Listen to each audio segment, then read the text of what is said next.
About 11 months ago, I came across this video and even left a lengthy comment on it. The video is titled Why the Crusades Were Awesome, actually. I heard these claims prior by others and after as well, but you rarely hear from the Islamic side why this is nonsense to begin with. Hence, I would like to address the nonsense that is being claimed there. First things first, these types of claims usually come from people with a supremacist mindset, not in the sense of I'm better than anyone else, but in the sense of my history has nothing wrong in it and it was always justified and right, which is a rather rotten take on history. Either you are for justice and you're able to criticize the wrongdoings on quote-unquote your side, or you're not. In that case, you should not make comments about things you're not willing to read into. That being said, I won't show his video here. If you're interested, link in the video description, just watch it. I will sum up the points he's making here. Afterwards, I will explain why his points are horseshit. Also, one point I would like to question right away. In his introduction, he is saying that the director of the movie Kingdom of Heaven shows Christians as barbarians and Muslims as peace-loving big brains because the director is an atheist.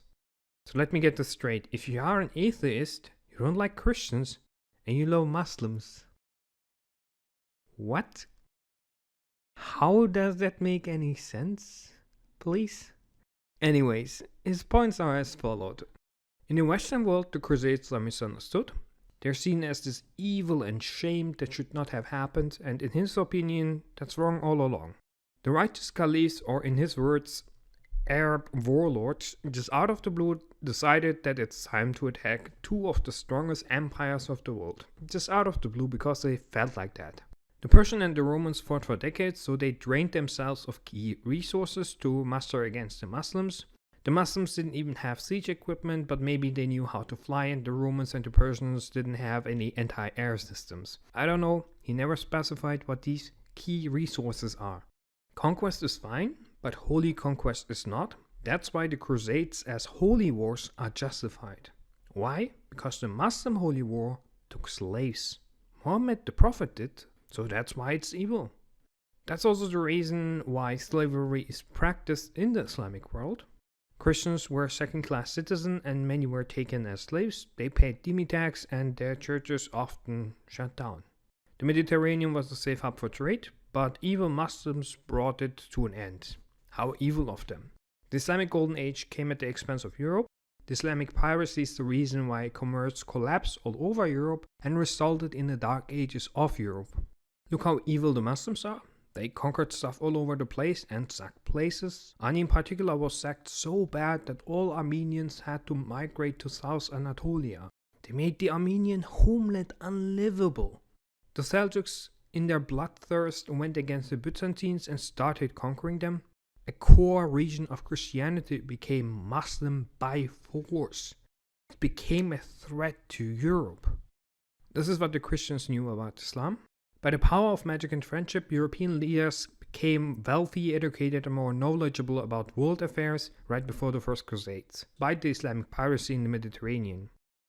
It's very unique in human history that the call for a crusade by the Pope united different ethnicities. Never seen before, never happened since. That's why our modern system demonizes the Crusades. The Reconquista was a huge success.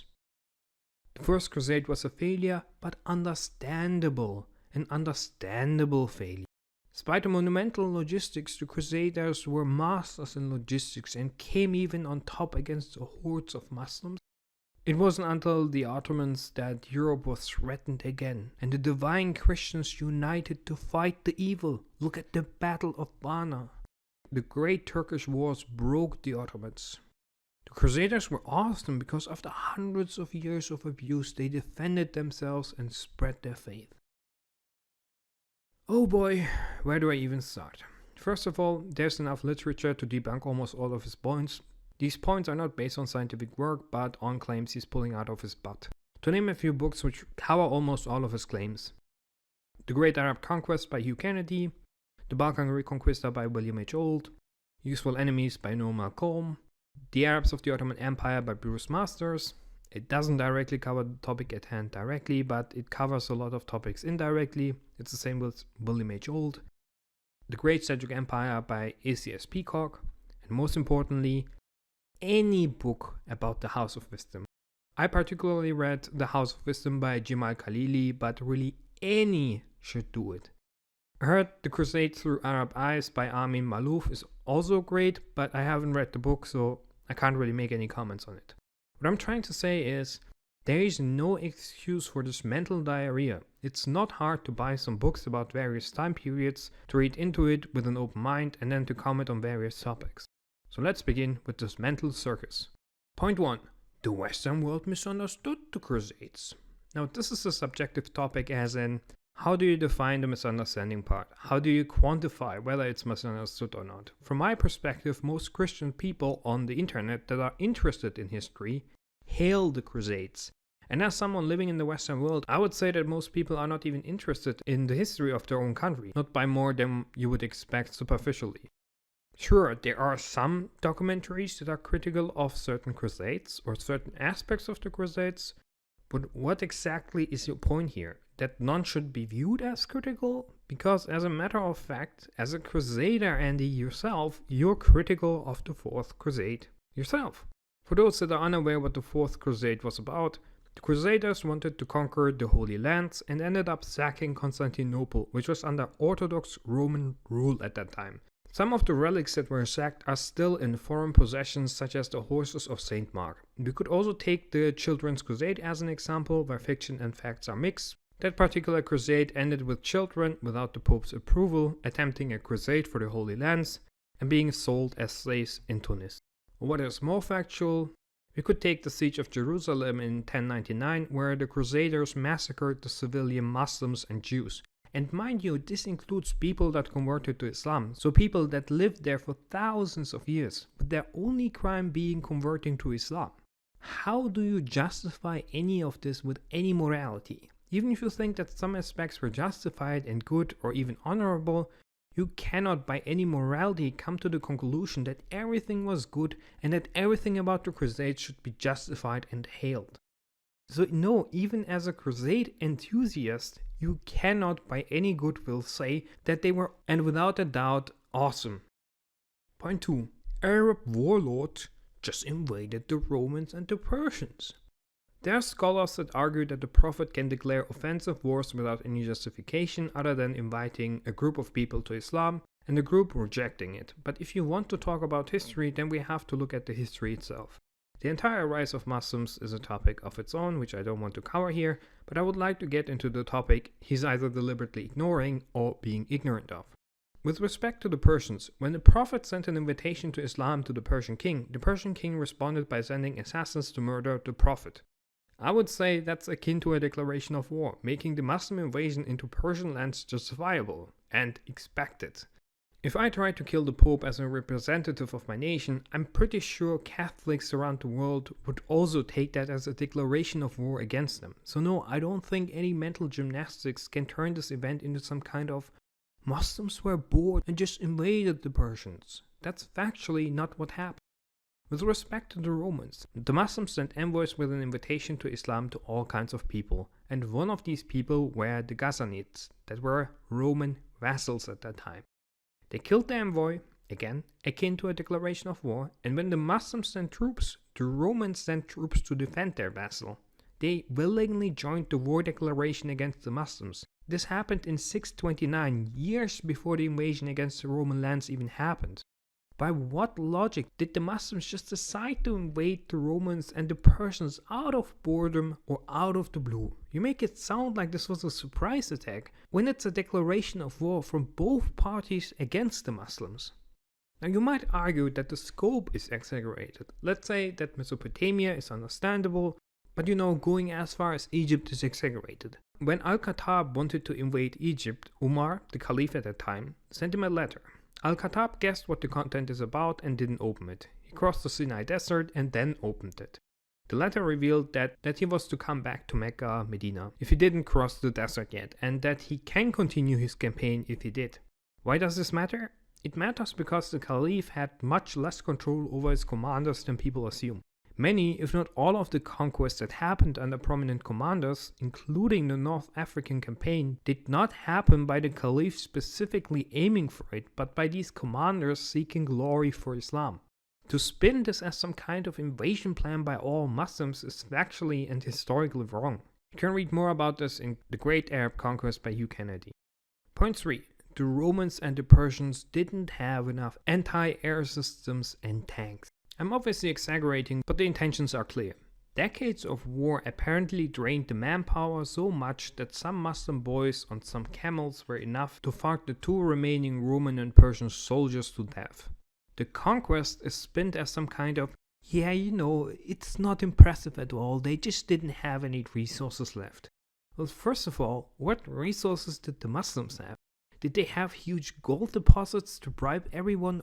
Or what are you on about? Early Muslim conquest is not marked by wealth but by vigorous and pious soldiers. Yemeni soldiers, as an example, took pride in not looting their slain enemies and only fighting for the glory of Islam.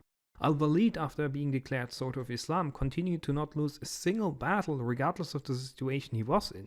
If you bother spending 5 minutes to look into the battles, then you know that in the Battle of Mutat, the Battle of Chains, the Battle of Valaya, the Battle of Hira, the Battle of Firas, the Battle of Ajnaydin, the Battle of Fal, and dozens of further battles, the Muslims were severely outnumbered in their offensive war.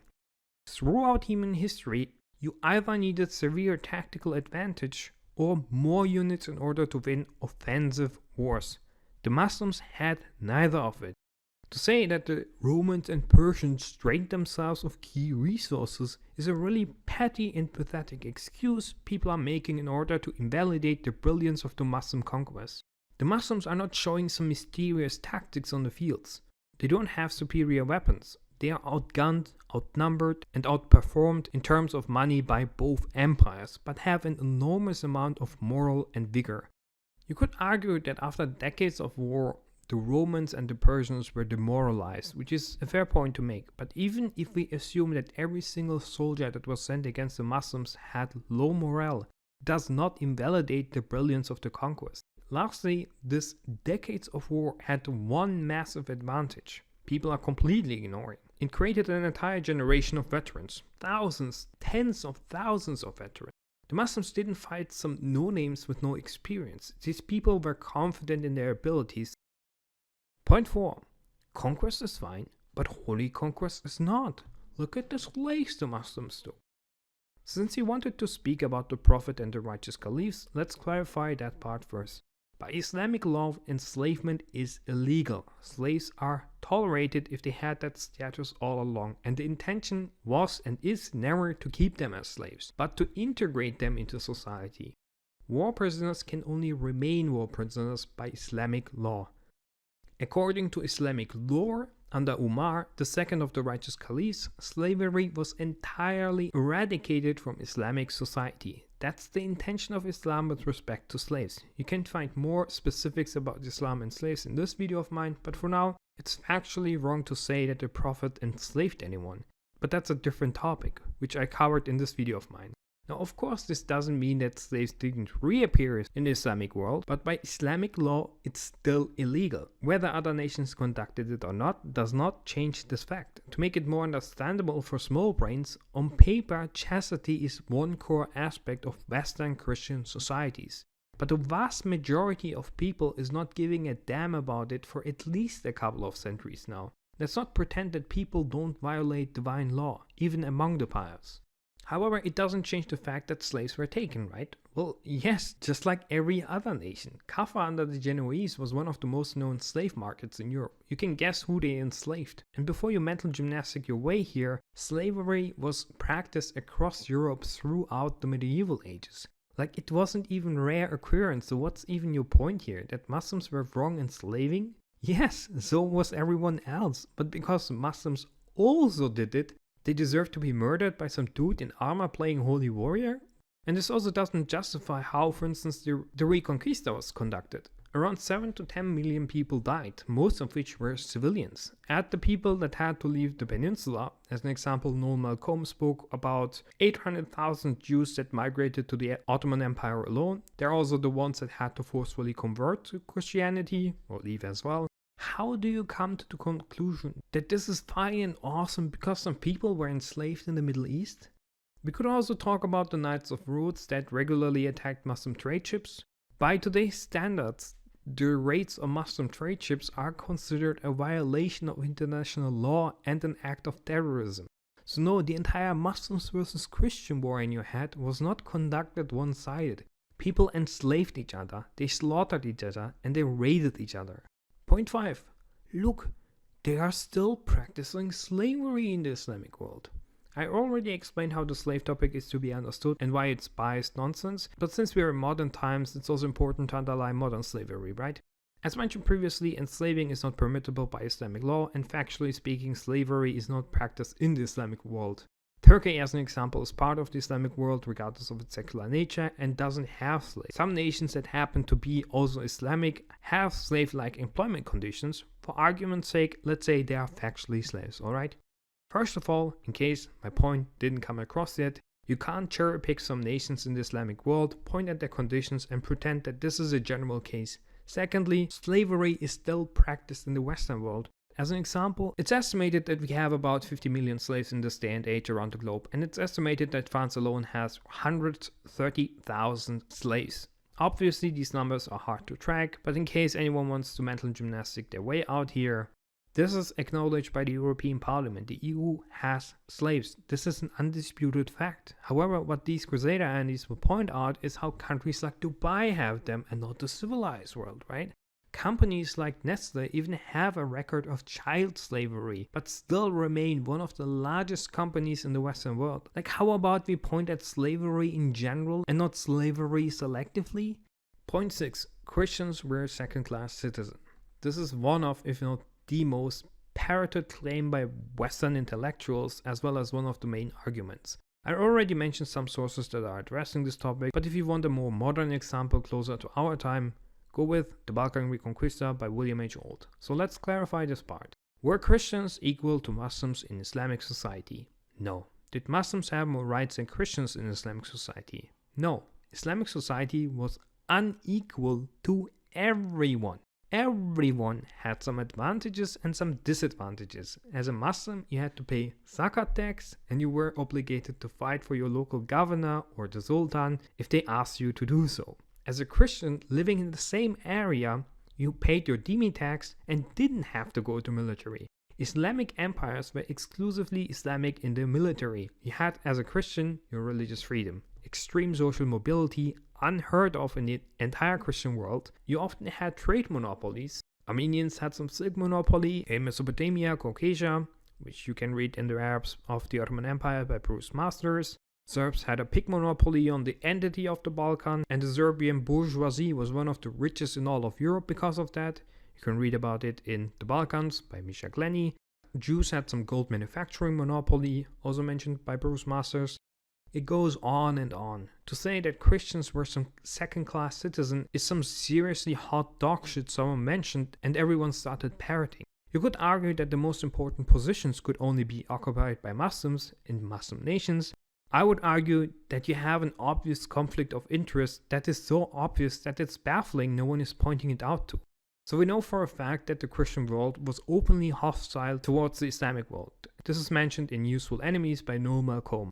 And this goes from slander all the way up to inventing battles and victories that never happened in order to tax their own people, like done by the Austrians with their Türkensteuer. More about it in this video of mine.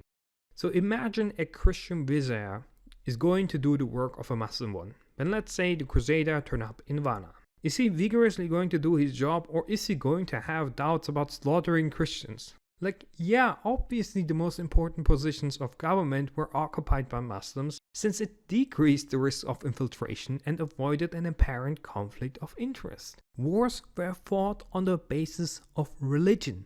It wasn't any different in the Christian world either, and partially still isn't. No Muslim is going to become a citizen of Vatican City. You have a much harder time becoming a president in the Western world when you are a Muslim and vice versa. We still have these advantages and disadvantages based on someone's religious belief. Obviously, in this day and age, we have much more equality and justice, but it's some weird mental circus you're conducting by pretending that this inequality, which was by far less in the Islamic world than in the Christian world, in the medieval times and much longer than that, is some kind of reason to invade Muslims and slaughter civilians? The funny part is that the Christians in the Islamic world were predominantly Orthodox and were seen as heretics by the Catholics. So the Crusaders didn't even appear to quote-unquote rescue the Orthodox people. They were as much guilty for some. The schism appeared in 1054, decades prior to the very first crusade. And guess what? The Fourth Crusade is not the only time Catholics murdered Orthodox civilians. In 1396, the Crusaders murdered Muslim and Orthodox Ottomans in Oryahovo. It's interesting how that's phrased here, right? You may also want to check out this video. You could of course deny everything, but it really isn't the tinfoil I'm taking out here. Plundering the region Christian armies marched into was common occurrence, which was rare under Ottoman military campaign, also stated by Noel Malcolm. This of course doesn't mean that no massacre happened by the Islamic side, that would be dumb to claim, but it underlines the fact that Orthodox Christians were not seen as equal, and that these crusades were not about saving the predominantly Orthodox Christians in the Middle East. Another funny part is that the Crusaders treated the Orthodox Christians as second-class citizens themselves. So evil Muslims are evil for treating the Orthodox Christians as second-class citizens, and the Crusaders must liberate the Orthodox Christians to make them into second-class citizens. You can't make this nonsense up. Lastly, I checked the Dhimmi tax, since this is seriously too dumb of an argument to make. Under the Ottomans, the jizya tax was 5%. Muslims had to pay an extra zakat tax of 2.5%. So we're talking about a difference of 2.5 extra tax. I'm unaware of whether this is annually or monthly, but either way, it's hardly worth an argument. Somehow this is reason enough for these people to invade and slaughter civilians. It's obviously harder to find accurate information throughout the centuries, especially with empires like the Seljuks, but on Wiki there's this: hardly worth a reason to murder someone. Oh, I'm sorry, hardly a reason to liberate someone. And by the way, since this is reason to kill, liberate people, the Kirchensteuer in Germany is at 8% for Christians in Baden-Württemberg and Bayern. Brothers, it's time for this world. We have to liberate the Germans from the German government. The Germans are second-class citizens oppressed by their own representatives. It's time we liberate them. It's time we go on a crusade. It's time for... Wir müssen die Dauer auf die Straße bringen. Wir müssen die Dauer zu den Menschen bringen. Wir müssen die Dauer in jedes Haus bringen. Wir müssen die Dauer überall hinbringen. Wir können keine Blockhütte im Wald bauen, wo wir Dauer drauf... Point 7. The Mediterranean was a safe hub for trade, but evil Muslims ended it. How evil of them. Okay, this is getting out of control. I will try to make it a bit shorter from this point onwards. Trade did not collapse because of Muslim piracy. Generally speaking, the Maghreb states under the Ottomans demanded a tax or they raided you. There's surely some exceptions to this. After all, we're talking about centuries here. I will link this small video here. I know it's not a source, but I don't have the energy to point at the obvious. Trade is also mentioned by Noel Malcolm. The Venetians and the Genoese were big trade partners of the Ottomans. You may want to read into this and this. And no, this was not just conducted by the Ottomans. As an example, the Venetian Mamluk trade. It's unclear whether the Almoravids had some trade with Europe. Most likely they did. But what I want to point at is the fact that they established a trans-Saharan trade, which you can read here. So it's beyond me where this brain fart of trade collapsing even comes from. What I find very ironic is also the fact that the Portuguese tried to block Middle Eastern trade to the subcontinent. They were successful against the Mamluks, but unsuccessful against the Ottomans. The Portuguese didn't even face any wars against the Ottomans, so by today's international law, Portugal was conducting terrorism on the Ottoman Empire for the simple reason that they were Muslims. Of course, some will argue that Portugal had an obligation as a Catholic nation. In that case, I will use the same logic and say that Kazakhstan is obligated to drone strike Germany for the US-German drone terrorism conducted by them.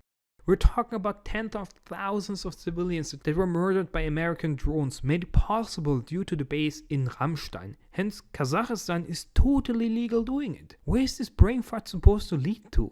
Anyways, Portuguese cock-blocking resulted in several Ottoman expeditions into the Indian Ocean, and initially the Ottomans even wanted to build permanent bases across the Indian Ocean, but were hindered by the Yemeni Shias. Long story short, Yemen was a key area to expand into the Indian Ocean, and due to Shia rebellions, it was too costly to keep up the operation. More about it in The Arabs of the Ottoman Empire by Bruce Masters.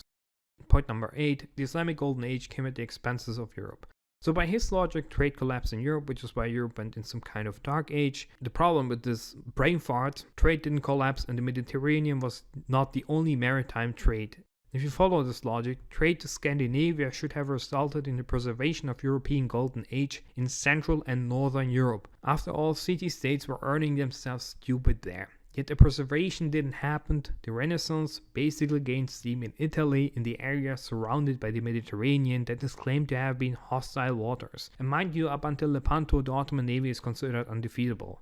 Brain fart number 2, the Islamic Golden Age has nothing to do with Europe's downfall. You can buy any book about the House of Wisdom by any author and you will understand how much of a ridiculous statement that is. I personally bought The House of Wisdom by Jamal Khalili, so since this is a massive topic deserving a video of its own, I will just summarize the gist of it. The first phase of the Islamic Golden Age saw massive translations from works done by the ancient people, Roman and Greek, but also Indian. In the second phase, Muslim scholars used these works as a base to work on their own fields and to even develop their own disciplines. So the Golden Age was not just a translation movement, it was an entire scientific and philosophical society that was prospering. Before the Mongol invasion, the Muslim world was centuries ahead in terms of physics, astronomy, math, medicine, and so on. To name a few examples, Avicenna's Medical Encyclopedia was a standard reading in European universities for centuries to come. Andalusia had the largest European library in medieval Europe, while the largest universities in the Christian world counted a few thousand manuscripts at best. The one in Andalusia had over 100,000 books. There's also a reason why we're using Arabic numbers in the Western world. These numbers are not Latin, they're of Arabic origin. This includes number 0, which was first given value by Muslim scholars. India was using it as a placeholder, but it wasn't before the Muslims where the number 0 was basically invented. Chemistry is also a discipline which was founded by Muslim scholars. Back then it was called alchemy. This goes on and on and on and on. There was nothing preventing the Christian world to do the same. It was simply not done and called Dark Ages because people had other worries. Science declined and the oppression by the church increased. The ironic part is that I could use the exact same nonsense to victimize the Islamic world in the 19th century. The European colonialism came at the expense of the Muslim world, so the Muslim world fell into some kind of dark ages because of Europeans. Same nonsense logic, with the exception that European colonialism did in fact came at the expense of the Muslim world. Point number 9. Look at Ani. Ani? The entire Armenian civilization was in Ani. I don't understand why he is using this particular example because reality is the complete opposite. Taking Timur as an example would have made much more sense since it feels like he went pillaging Georgia as some kind of annual sport just to get some jiggles out. I'm not going to argue much here either, but instead quote you an Armenian historian, Matthew of Edessa, from the medieval ages talking about Alparslan. The Sultan's heart was filled with benevolence, gentleness, and compassion for the Christians. He showed fatherly affection for all the inhabitants of the lands he traversed, and so gained control of many towns and regions without resistance.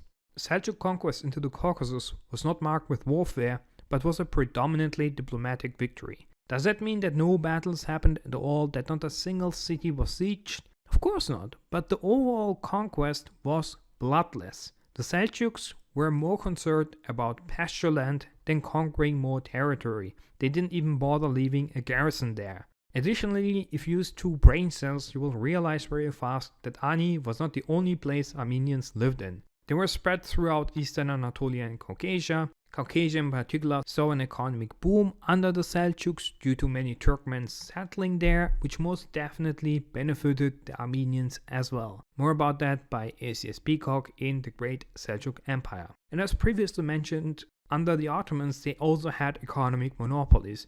So he's twisting history with respect to the Seljuk conquest of Caucasia. Now there are other problems we have to address here. Ani is located here, meaning back then it was under Roman control, not under Armenian control. What he's conveniently ignoring is also the fact that Ani was an important fort in the area, securing and guaranteeing control over the area. Does that justify the massacre in the city? Of course not. Does that mean that no Armenians fled Caucasia? No, again, of course not. As previously mentioned, even if the vast majority of cities were untouched, surely some cities that resisted the change in governmentship were looted. In this particular case, it was about controlling a key fort and taking it from the Romans. In short, the issue with his narrative is that he's pretending that the Seljuks raided and pillaged throughout Caucasia, specifically targeting Armenian Christians, when reality is a mostly bloodless conquest. Whether a massacre happened is also something that has to be questioned. I couldn't really find any evidence about any massacre in Ani. Some pages talk about prisoners. He talks about Armenians fleeing in direct connection to Ani. Britannica speaks about the city being controlled by Armenians until the Mongol invasion. So I don't know where the massacre and pillaging comes from. Wiki speaks about rebuilding the city right after the conquest, and given the strategic location of it, it makes sense. It's very likely that the city was damaged during the siege. The only thing that talks about the massacre is this by the Turkish historian Sibit ibn al-Yavze, and he was just born around 120 years after the city was conquered. Hardly worth mentioning. Also very interesting how this is phrased on Wiki. They make it sound like he was an eyewitness. Point 10. Look at the evil Turks. They conquered the Romans and made them Turkish. First things first, the statement comes from someone saying he's cool with people conquering stuff, but when conquering happens towards the Christian world, it's not fine. That being said, the conquest of Roman lands is another misconception that gets parroted around quite often. The Romans and the Seljuks were actually trade partners. The Romans even asked the Seljuks to fight the Crusaders during the First Crusade, since they were a pain in the ass to the Romans. So no, the Seljuk-Roman relation was initially not that of hostility. It came to war, which is a fact, but what is less clear is why it came to a war. ACS Peacock points at the group called the Namakia under Erbash Khan, presumably Turkmens that seeked refugee by the Romans. For whatever reason, the Romans accepted them, and this particular event led to a confrontation between the Romans and the Seljuks. It's unclear why Alparslan was even bothered by them.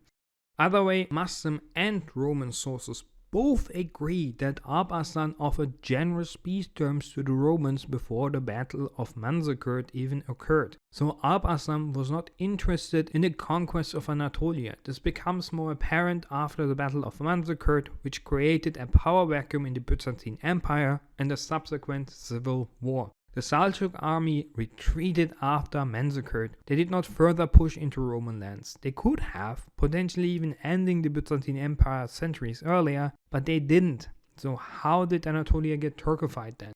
By Turkmens that were not under the control of the Seljuks. Turkmens were as much of a problem to the Seljuks as they were to the Romans and anyone else in the region.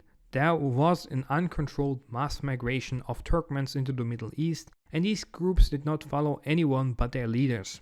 Sometimes they joined local lords in their campaign, but mostly they would only do so when they were sure they would win. Quite often these Turkmens even raided within the Seljuk Empire. Either way, since Manzikert resulted in the Seljuks controlling key fortifications at basically the eastern entrance to Anatolia, and since the Seljuks couldn't and most likely didn't want to stop Turkmens going outside their realm, the Turkmens literally just walked into Anatolia by their own free will. The Romans were busy bashing their own skulls, so there wasn't even any opposition to it. Some of the Seljuk family branch went to Anatolia as well in order to create some kind of cohesion and nation in Anatolia. But this is still not a Turkish conquest with the intention to Islamize and Turkify Anatolia. It's simple migration. To make an analogy, imagine 100 million Muslims migrate to Central Europe, no one stops them, they happen to all speak Turkish, and suddenly this is some kind of Turkish conquest with the intention to Turkify and Islamize Central Europe. It just makes no sense. They just went there to feed their animals. Given the context and the reason for the Turkification of Anatolia, this means that Mr. Pax Tube has either no idea what happened in that specific time period, or he thinks that foreign migration is reason enough to slaughter civilians. Lastly, and this is too stupid for me to argue, Anatolia is in Asia, and the migration of Turkmens into Anatolia most definitely did not threaten Europe. Europe had much more concerning issues. The Black Death, Age of Illiteracy, plagues everywhere. I don't know why you think Turks are some kind of super soldiers that can conquer an entire continent the moment they are in the vicinity of the continent. But as a Turk with a broken heart, I must say, we can't. I'm really sorry. I wish we could, but we can't. Every day I cry myself to sleep because of this fact. Point number 11. This is what Christians knew about Muslims. I can't believe what I'm about to say, but yeah, I agree with them. The key difference here is, however, that this is not what the Christians knew, but what they thought they knew. This is another big topic, and to summarize it, the Christian world knew jack shit about the Muslims. The first manuscripts about the Muslims appeared in Iberia in the 12th century, long after the First and Second Crusade, published around the Third Crusade. The first printed Quran in Europe was done so in 1543, and the first proper and accurate recording happened in 1708. More about that in this video of mine, or in the book Useful Enemies by Noel Malcolm. The Crusaders went into the Middle East with presumptions, prejudice, and racism in their heads. They knew nothing about the Muslims. They knew nothing about the conditions of the Christians. They just saw on the map that big Islamic empire appeared and that the area doesn't have a Christian power anymore. They didn't feel nice to them, so unga bunga, it's bonga bonga time. I'm not even sure if Pax Tube even knows that Jesus is a prophet in Islam. Can't be enemies of Christ when Jesus is one of the most cherished prophets in your religion. What logic is that? I can eat meat they killed in the name of their God, since it's also my God. If anything, Christians and Jews are viewed as misguided people akin to misguided Muslims. Off we go to point 12. First time in human history different ethnicities united. Never seen before, never seen after. Let me tell you a secret. You see this picture? Most of them are not Arabs. They're from all over the world, united in their faith, gathering in one place to pray in peace, without anyone's call.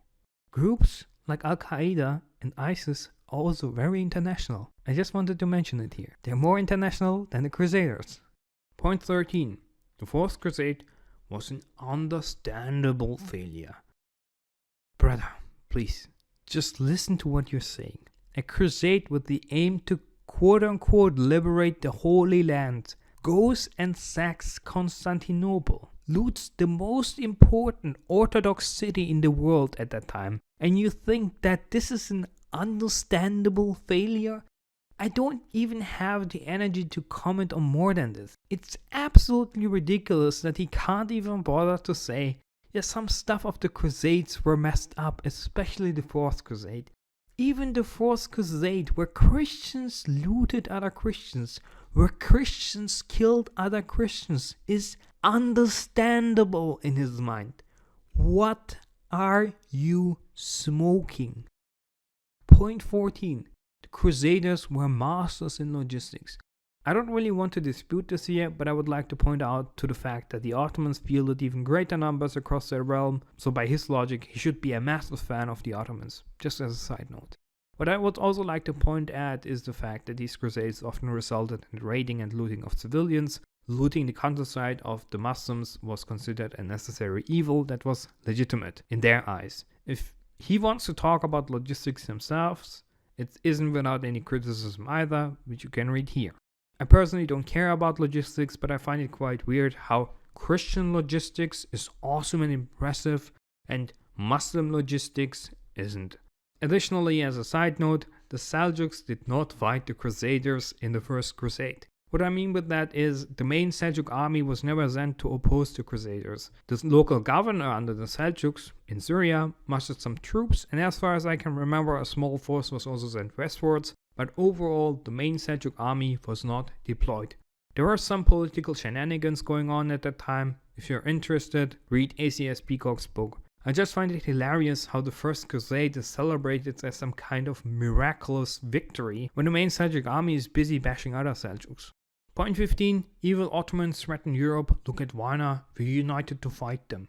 Let's talk about the threatened Europe part first. It's a matter of fact that global empires emerged by scientific breakthrough by the end of the 18th century, basically with the emergence of the Industrial Revolution. So no empire at no point in time prior to the Industrial Revolution could have conquered the entity or even most of Europe, as in 70-80% of Europe. The Ottomans were already at their limits before the Second Siege of Vienna. Maybe if Vienna fell, the Ottomans could have pushed it a bit into Bohemia, but other than that, it's highly unlikely that the Ottomans would have conquered Germany or France or even Italy at that point, not with so many enemies surrounding them. Maybe if they didn't focus on the Middle East at all, we could have seen some Ottomans pushing into Italy, but at no point in time were the Ottomans threatening Europe. That's Unga Bunga We Together strong logic that he's applying here.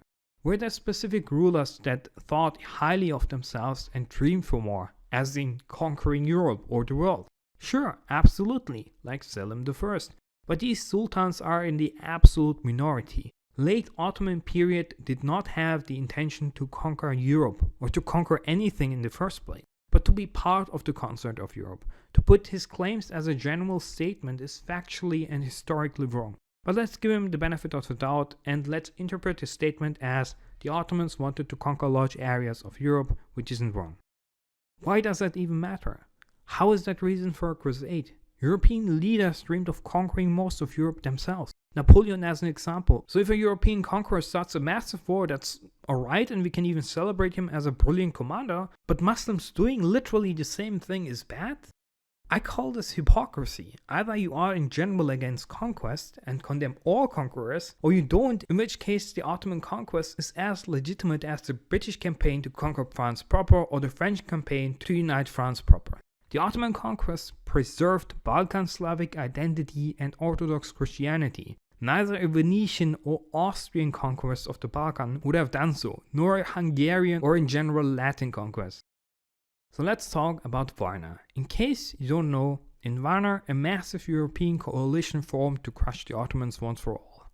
The Ottomans won, sent the Crusaders packing, and emerged as the undefeatable Wrath of God, the regional powerhouse and superpower. Christians, at least after Varna, were shitting themselves when the Ottomans were marching towards them. There was legitimate theological discussions about how fighting the Ottomans is equal to fighting God, since God sent the Ottomans for the sins of Christians. Covered here, so I'm not gonna go into it. But here's the interesting part. The crusade that ended in Varna was a breach in peace agreement with the Ottomans, which was pointed out by Guillaume Le Guay, not because he was an Ottoman fan, but because as a Catholic he was ashamed by the cowardly tactics Catholic rulers were conducting. He pointed out that while the Ottomans were respecting the treaties they signed, Catholic rulers would not do so. In short, Varna is a massive act of aggression by the Catholic side, which is hailed by Pax Tube. Because Unga Bunga, look at all the colors that are marching together against the evil Ottomans. Awesome, never mind the breach in peace agreement. Just imagine, Russia and Ukraine sign a peace agreement that guarantees non-aggression by Russia for 5 years, and a year later they come down with their entire army, plus with the entire Chinese army. Point 16, the Great Turkish Wars broke the Ottomans. I will assume that he means this metaphorically, since factually he is wrong. The Ottomans fought against a much larger Crusader army and still managed to hold their position relatively decent, even after almost 30 years of war from multiple fronts. Just a few examples. In the Azov campaign, 200,000 Russians barely defeated under 10,000 Janissaries. In the siege of Bihać, some 4,000 Ottomans are defeating 20,000 Crusaders. In the Crimean campaign, some 40,000 Ottomans and Tatars are defeating basically the entire Russian army. In the siege of Negroponte, it's 6,000 Ottomans defeating 25,000 Crusaders. This of course doesn't mean that the Ottomans were defeating armies left and right. There's an equal number of impressive battles and victories the Crusaders have won. But the point here is, people like Pax Tube spin the Great Turkish War as a success when it was a miserable failure. In the Great Turkish Wars, the Christian side is on the offensive. The Ottomans are taking a defensive position. Hungary is already lost to the Ottomans at this point. The entire idea of this campaign was to destroy the Ottoman Empire. And nothing like that was even remotely achieved. Not even the Ottoman heartland, which was Rumeli, was remotely threatened by the Crusaders. Sure, if you take the map from before the Second Siege of Vienna as the starting point, the Crusader gained significant land. Hungary, a bit of Croatia, and Moria, aka southern Greece. However, that's not the intention of the Crusade. If you want to conquer the Holy Lands and you end up conquering Antioch and Antioch only, can you really say that the campaign was a success? Most definitely not.